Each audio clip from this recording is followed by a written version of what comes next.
mugomba gutahura shengero ry'Imana igihe mwakijijwe ibintu byose umuntu yanterpretamo Bibiliya irafise ico twita doctrine canke ico mu kirundi bise inyigisho nziza. Doctrine ni iciyumviro c'Imana cemewe.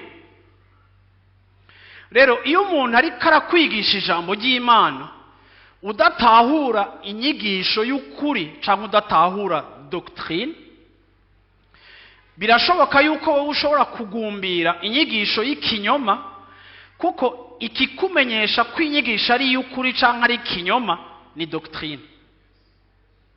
So umukristo adatahura doctrine, umukristo adatahura inyigisho yemewe agréé par Dieu, ashobora kwakira ibintu byose umuntu yamwigishije kuko yakoresheje Bibiliya, nubwo yoba yakwigishije ikintu kitari ico akoresheje Bibiliya.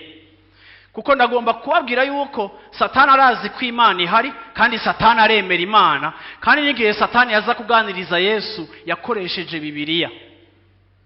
Ndagomba kubabwira rero ngo Bibiliya Satani arayizi, ariko ico Yesu yari afise mu gushobora guresista nuko Yesu yari afise la bonne doctrine.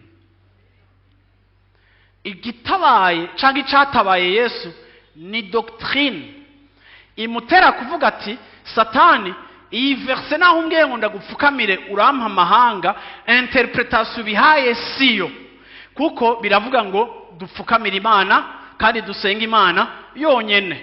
Nukuvuga ngo Satani azanye passage yo muri Bibiliya, Satani akoresheje umurongo arawuhaye insobanuro, ariko Yesu nawe arayidesobanure. Uravyumva, Yesu arayihaye yindi nsobanuro ihagaze kuri doctrine.